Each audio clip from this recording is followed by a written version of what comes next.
বৃহত্তর ঢাকা ফোরাম যুক্তরাজ্যের আয়োজনে গত 17ই নভেম্বর 2024 ইংরেজি রোজ রবিবার দুপুর 2 থেকে বিকাল 6 পর্যন্ত বাংলাদেশের আগামী রাষ্ট্রনায়ক জনাব তারেক রহমানের সকল মিথ্যা মামলা প্রত্যাহারের দাবিতে এক প্রতিবাদ সভা অনুষ্ঠিত হয়। উক্ত সভায় প্রধান অতিথি হিসেবে উপস্থিত ছিলেন বাংলাদেশ জাতীয়তাবাদী দল বিএনপি চেয়ারপারসনের উপদেষ্টা ও 5 বারের সাবেক সংসদ সদস্য চিফ হুইপ জনাব জয়নুল আবেদিন ফারুক। সভায় প্রধান বক্তা হিসেবে উপস্থিত ছিলেন বাংলাদেশ জাতীয়তাবাদী দল বিএনপি চেয়ারপারসনের উপদেষ্টা ও বিএনপি যুক্তরাজ্যের সভাপতি জনাব এম এ মালেক। সভায় বিশেষ অতিথি হিসেবে উপস্থিত ছিলেন যুক্তরাজ্য বিএনপি উপদেষ্টা জনাব ফিরোজ চৌধুরী ও যুক্তরাজ্য বিএনপি যুগ্ম সাধারণ সম্পাদক জনাব সুজাতুর রেজা। সভায় পবিত্র কুরআন তেলাওয়াত করেন নাফিজুর আহমেদ।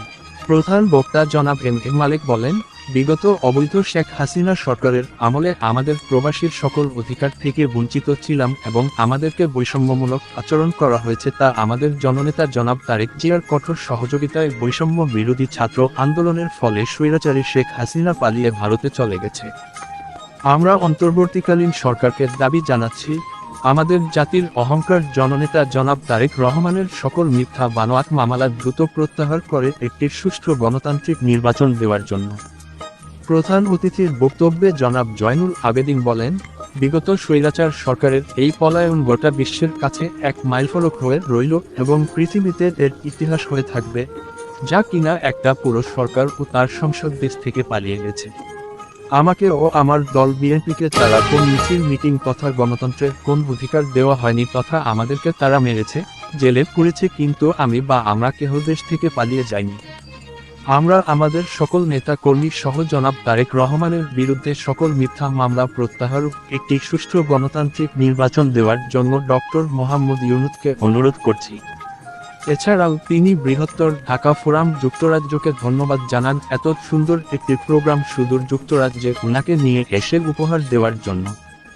সভায় আরও বক্তব্য রাখেন যুক্তরাজ্য বিএনপি প্রচার সম্পাদক Moinul Islam, West Midland BNP সাবেক সভাপতি জনাব সৈয়দ জমশেদ আলী, সহ সাংগঠনিক সম্পাদক আব্দুল কবির, জাবেদ চৌধুরী, দেওয়ান উকিল, মুর্শেদ আহমেদ, ফজলুল হক, আব্দুল লতিফ, স্বেচ্ছাসেবক দলের সাধারণ সম্পাদক ও যুক্তরাজ্য বিএনপি সহসভাপতি মজনু মিয়া, অ্যাডভোকেট নজরুল ইসলাম, ইঞ্জিনিয়ার শায়ের হোসেন, মৌলভীবাজার জেলা বিএনপি সাবেক সহসভাপতি আয়াস আহমেদ, বার্মিংহাম সিটি বিএনপি সাবেক সাধারণ সম্পাদক আফজার হোসেন, বার্মিংহাম জমিয়তে উলামায়ে ইসলাম সভাপতি মৌলানা এখলাছুর রহমান, স্কটল্যান্ড বিএনপি নেতা আব্দুর রাহিম জাকির, আলাউদ্দিন আলম, লন্ডন মহানগর বিএনপি নেতা সাইদ সহ আন্তর্জাতিক বিষয়ক সম্পাদক কেন্দ্রীয় ছাত্র দল জিয়াউল হাসান, সাবেক ছাত্র নেতা মোহাম্মদ নজরুল আহসান, যুব দল নেতা তামিম হোসেন পাভেল, সাবেক ছাত্র নেতা সাইফুল,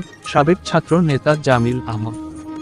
সভায় উপস্থাপনা করেন ওয়েস্ট মিডল্যান্ড বিএনপি স্বেচ্ছাসেবক দলের সাবেক যুগ্ম সাধারণ সম্পাদক ও বর্তমান ওয়েস্ট মিডল্যান্ড বিএনপি নেতা ইসলাম উদ্দিন খান। সভায় আরও উপস্থিতি ছিলেন যুক্তরাজ্যের বিভিন্ন জায়গা থেকে আগত অসংখ্য বিএনপি নেতা কর্মী ভাই ও বোনেরা।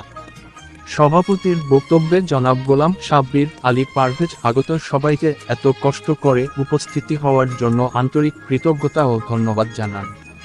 সভাপতি বলেন, আমাদের সবার নেতা জনাব তারেক জিয়ার সকল মিথ্যা মামলা দ্রুত প্রত্যাহারের দাবি বর্তমান অন্তর্বর্তীকালীন সরকারের কাছে জানান।